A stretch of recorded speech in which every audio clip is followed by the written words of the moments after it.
may not know a lot, but I do know movies.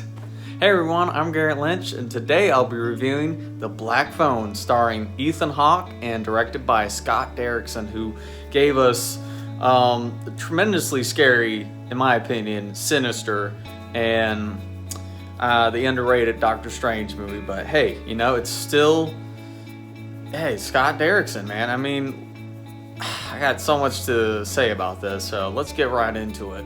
So The Black Phone is actually, it's a small story, it's a short story. It was written by Joe Hill, who is the son of Stephen King, and you know, which is kind of, you know, mind-boggling to me. It's like, wow, you know, the connection right there is pretty cool. And just, so it's mainly about this kid, is taking place in North Denver in the late 70s, and follows this kid who is kidnapped by Ethan Hawke's, his character's name is the Grabber in this movie, and he kidnaps him, throws him in the van, and traps him in his basement. And the kid has to find a way out of here before the Grabber kills him or does whatever, before it's too late. And apparently there's a black phone that is attached to the wall in this basement, and he apparently can communicate with his past victims, the Grabber's past victims, and which are also the kids that were abducted by this guy. And yeah, just from there, it really captivated me. So essentially,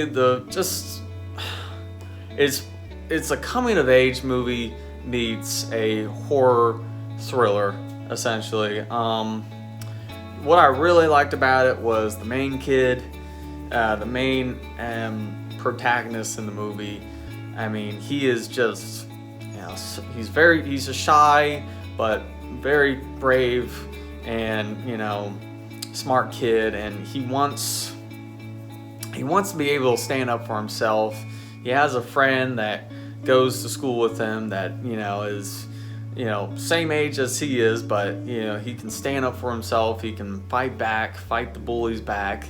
And, you know, he also has a younger sister who, again, another phenomenal child. So let me just start by starting off with the child actors in this movie are just, I was blown away. I was just, this is phenomenal work by children. And usually I in movies and like horror movies in general, that's the one thing that gets to me, are the child actors. They are phenomenal in this movie. I don't know what it is. I haven't seen a child actor perform this good in a horror movie since It, or it could be before that. I don't know. I think, but this one really stands apart because of how vulnerable they are, just how relatable these kids are, and, you know, it's like the dialogue is so, it feels so real, you know, like given to these kids, and it's like, oh my God, you know, you feel so bad for these kids that are being, you know, basically, you know, abused with, you know, by their father that's a drunk, and you know, he doesn't understand that his daughter can basically, she can see in the future when she's dreaming. She has these vivid dreams that gives her these clues on the whereabouts where these, you know, victims, these children are taken, and it's just really, it's really neat. And it gave me those similarities, like the old, you know, retros, you know, like the tapes and the grainy camera footage. It reminded me a lot like Sinister, but in a good way. And Scott Derrickson, again, I mean, this is another, you know, home run by him. I still think this is one of his best movies since Sinister, that of Sinister. So it's like, you got Ethan Hawke in it, who plays a serial killer. Yeah, it sounds messed up, but guys, this he really brings it here. I think this is Ethan Hawke's best performance since, I don't know. That's the thing. This was, even though we don't see much of Ethan Hawke in this movie, is dedicated solely on the children performances.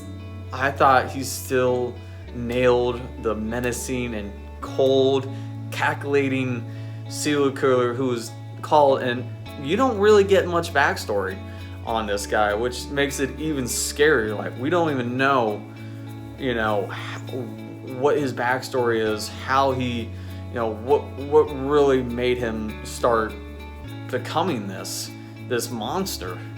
And that mystery around him is just, that's what really gets me in this. And there was a couple jump scares. You know, it's a Blumhouse production, so you're gonna get those, like, oh, you know, like it gets all quiet. You think it's gonna happen, but it doesn't. But then again, it comes right back at you, and it's like, oh my goodness.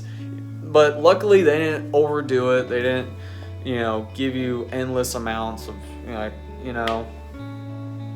But gosh, and the child actor, the main kid, I forget his name, but God, he was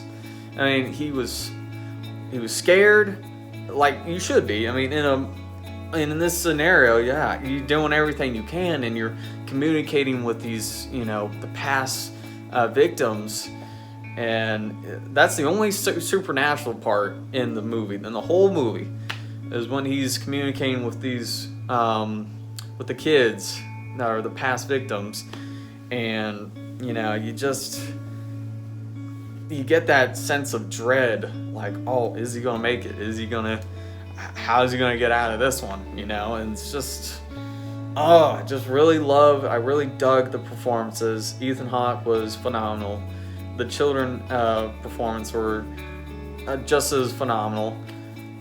I don't know, the cinematography, the direction, the story, the themes, the elements, everything about this was just a really refreshing take. It was it's